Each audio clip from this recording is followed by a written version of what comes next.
Hey guys, and welcome. As you can see from the screen, I've transformed myself into an exalted bloodletter today to get a better view of the battlefield. But the commander shall be Captain Morgan. This is a tournament land battle game, and it is the glorious forces of Khorne taking on the regiment and stalwart Cathay army. Should be a good fun game, and someone really woke up this morning and asked Cap Morgan, how many bloodletters do you want in your army? And he simply replied with the words, yes. Because this is just bloodletters everywhere. In the front line, it is a bucket ton of bloodletters, all of which are the basic variety, backed up by triple exalted bloodletters behind them. Of course, when they do a significant amount of damage, power themselves up as well, which of course is quite nice.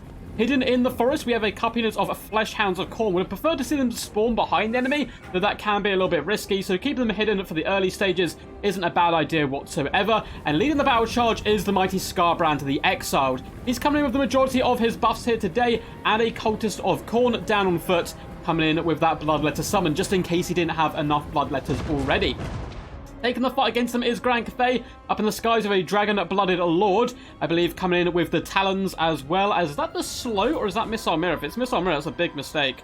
It looks like it is the slow. There we go. Storm of Shadows as well as Talons of the Night. Main battle line is going to be the relatively solid Jade Warriors. They have been chevroned up as well significantly, it would seem, to try to hold the enemy at bay. Couple of range units in the central pocket in the form of a Jade Warrior crossbowman. We have a cannon, a load of peasant long spears who can move forward and fill the gaps which do start to open up as the bloodletters rip and tear into this formation. We have one unit of Jade Lancers, we have a Terracotta Sentinel, a Alchemist as well as an Astromancer. Both of them going to be trying to support the Flying Lord as much as possible, and this Grand Cannon is going to be popping shots down range. And it looks like currently they are aiming for a lone unit of exalted bloodletters who got slowed by a Storm of Shadows and then hit by the Air of Effect spell from the Dragon-Blooded Lord. Not a bad 2-for-1 combo there. Fleshhounds have moved all the way into the forest where now they lurk and wait for their ultimate time to strike, and the bloodletters are just Leroy Jenkins in it across the battlefield, yeeting forwards as fast as possible to get engaged in hand-to-hand combat. Now, bloodletters are very powerful. Big damage dealers. The armor piercing certainly helps against Cathay, but they're very, very susceptible to that bow fire, which is going to be rather crucial, I believe, for Grand Cathay to get to work here. Scarbrand attempts a breath attack. Unfortunately, the hill kind of butchers it a little bit, and Peasant Longswordmen take some damage, but nothing too significant. Scarbrand is getting forced wide here, chased down by the Terracotta Sentinel and his Jade Lancer escort there. We do get our first summon of the day, and probably the only summon. It is going to be a unit of bloodletters, and they're going to be moving forward to instantly try to shut down the Grand Cannon. We can see quick moving and thinking comes in by the Cathay player. Peasant Longswordmen looking to move in and intercept. The frontline battle is well and truly underway.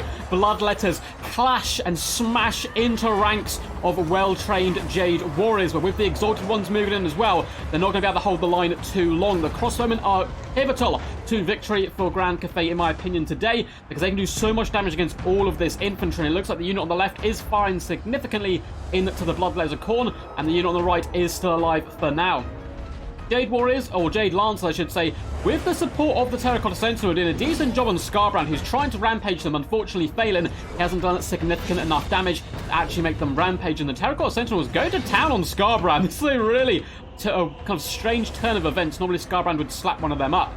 Fleshhounds get slowed down in the back. A lovely play there, coming in with Storm of Shadows to stop them really harassing the back line and escaping the wrath of the peasants. Really good play so far by the Grand Cathay player. However, the Fleshhounds do strike back, managing to shut down this unit of Jade Warriors. And now with exalted bloodletters bringing their blades to bear, searing through armor and flesh alike, their flaming attacks on the Jade Warriors. Not having a good day whatsoever, and bloodletters are starting to pour through that front line and shut down the back. It looks like that cannon won't be a cannon for too much longer. Bloodletters all across the battlefield are breaking through the formation. Jade Warriors desperately attempting to hold the line, and now we have Peasant Longswordmen being moved in to attempt to plug the gaps where possible. Now, the exotic bloodletters have hit their little cap here for Hellblades. Once they've got 80 kills, you can see this unit has 100. They increase their base weapon damage by 20% and armor piercing by 20%. That is significant, and they're really going to start turning into lawnmowers. The middle has been completely punctured. Bloodletters are floating through all over the place, and Fleshhounds are penetrating deep into the lines and hunting down at the juicy rear end there, going after the Grand Cannon and Peasant Longsword. Looks like the archers are retreating. Somehow Scarbrand is like losing this fight against a Terracotta Sentinel. I have no words. Maybe the cannon shot in and did some damage. There may well have been some magical trickery afoot as well, but this Terracotta Sentinel is slapping up Scarbrand right now. And though Scarbrand's probably going to win this Duel of Titans, it did not go very well for him. Down to 1,500 HP is certainly not nice whatsoever, but he will probably win this fight. At least I'd hope so. The Exotic Bloodletters did a decent job just carving their way through the peasants, and the infantry game is going really good right now for Khorne. So to try to stop this, we do see that big air effect summon coming in by the Lord in the Skies, ripping into the Exotic Bloodletters, which are probably the biggest threats to the remainder of this Grand Cathay build. We still have some Jade Warrior Crossbow, and they've managed to get themselves back online and unleashing deadly salvos into the Exotic Bloodletters, doing some significant damage as well. Looks like they're up to 44 kills, certainly not shabby whatsoever. Big breath attack comes in by Scarbrand as he stands upon the body of the fallen Terracotta. He does have Relentless Rage on him, making him unbreakable right now, which is pretty useful. He only has 11 HP, but nonetheless he's going to charge into combat and try and get 1 or 2 more kills. Fleshhound's going in and support him, but down the mighty demon goes. And with that, the balance power starts to fall actually in favor of Grand Cathay as Jade Lancers are doing a decent job here with the Dragonblight Lord swooping down. Personally, despite the balance power, I think actually the Khorne forces are probably in a slightly better situation. You can see Khorne going down here on all the Bloodletters. The Jade Warriors simply will not stand a chance. Likewise will these heroes. Some pretty cool attack animations, no doubt, on the Astromancer, but cool attack animations won't save you at the end of the day. However, Talons may do, and you can see the Dragons of Eons Past raising from the grave once more to clatter into the Bloodletters, exploding them with lightning and claw alike. It looks like the infantry still will be able to finish off the Astromancer. The cultists of Khorne working as this makeshift general, rallying the troops once more to get back into action after Scarbrand's dismissal from the battlefield. Fleshhounds will go down here, though not before they do significant damage to these Jade Lancers. In the distance, we can see Exotic Bloodletters returning to the battlefield, and one unit chasing off 2 of the enemies, which is really good value. One of which is the Jade Warrior Crossbowman, which is one of the biggest threats at the moment to the Khorne build. Balance Power still says it's Cathay favoured.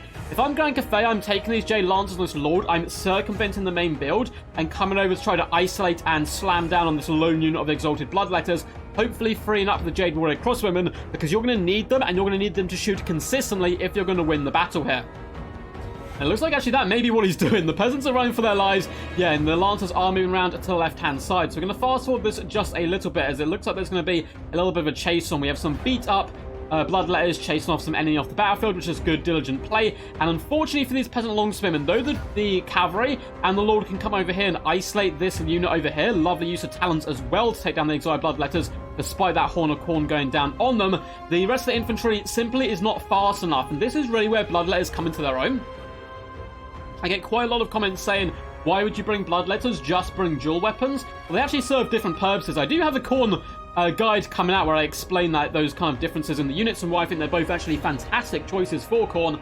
Unfortunately, the footage I recorded for the big old Khorne guide can't be used, so I've got to re-record that. So that'll be coming out in a couple of days nonetheless. But yeah, the extra speed on the Bloodletters is really, really handy indeed.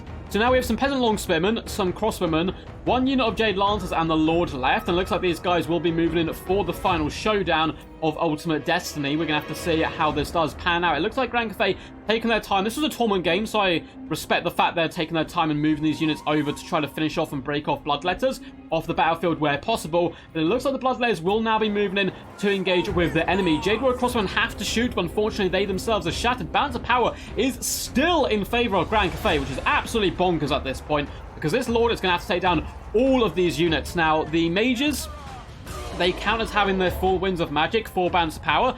They do actually probably contribute quite a bit more than your average Lord into combat. Now, we do have a Storm of Shadows go down, interesting enough, on the Cultist of Khorne. I think that's probably a misclick, and he was wanting to put it on the Exalted Bloodletters so he could follow up with the big Air of Effect. Instead, he's probably going to have to wait now till he engages in combat. You can see the power radiating off these Exalted Bloodletter units as they get their boon here from their Hellblades, moving in to engage the Jade Lancers and finish them off. Probably don't want to commit all your units. Move like 1 unit into this, and yeah, the Jade Lancer won't stand a chance, and then escape the big scary Air of Effect. But these Exalted Bloodletters have basically resigned themselves to their fate and decide to continue fighting nonetheless to ensure they could drag down the Jade Lancers and finish them off. And now with more Exalted Bloodletters, a very healthy unit of Bloodletters for this late in the game. 87 models on there, plus a cultist. I don't really back the Dragonblind Lord to win this, but who knows? Balance power still says in their favor. The mighty blades are hacking and slicing down. Look at this buff. We get a Horn of Khorne, increasing their melee attack by 24. 67 melee attack on these exotic Bloodletters is absurd damage. Doing massive work here onto the Dragon-Blooded Lord, who's not having a good day. And all of a sudden, that balance of power, it's sobered up, it's drunk some water, had a good night's sleep, and it's coming back to a reality. Moving in favor of Khorne, and I think this is going to be certainly a close victory, because look at what's left. There's almost nothing left in the Khorne forces, but this Lord simply cannot go toe-to-toe with the mighty demons of the deep, and it looks like he will break and run to save his own skin rather than fight in the name of Grand Cathay and the Dragon Empire. I love how we got the one cultist in here amongst the demons. One of these fins is not like the other. So very well played to these lads. Well played to Cat Morgan. Thank you for sending this one in. Cat Morgan's been a supporter of the channel for a really long time now, like been around for years at this point. So I always appreciate the replays and the support, bud. And an awesome game. I love Bloodletters. Big fan. Apologies, I got something stuck in my throat. Big fan of Bloodletters in general. And I think their added mobility really does give them an edge sometimes over the Chaos Warriors. So I think they're different tools for different situations and different matchups in general. In this matchup with lots of crossbows, you can be scared to bring a build like this, but if you've got good mobility, good backline harass as well, the Flesh Hounds, and you trust your micro to be able to shut the enemy backline down, it can certainly pay dividends. And look at these kills, 315, 238, and 265 on the Exalted Bloodletters, proving their value. Hope you guys enjoyed this one. It was an awesome, good, fun one to cast. If you did, I'd really appreciate a big old fat thumbs up underneath the video and a subscribe if you've not subscribed to the channel already. Feel free to comment down below what you thought of the battle and if you enjoyed it, if you did enjoy it, what you'd like to see in the future and all that good stuff. Likewise, there's a load of links in the description to Twitch, Patreon, and Discord if you'd like to support the channel in those ways. Discord is where you submit replays to the channel, just like Captain Morgan did here today. I'm going to stop this recording while I still have a voice. I don't know what's happened, but I seem to be being corrupted here by Tzeentch. Maybe they don't want me to showcase such a glorious victory for Khorne. But until next time, guys, peace, peace. And as always, stay awesome.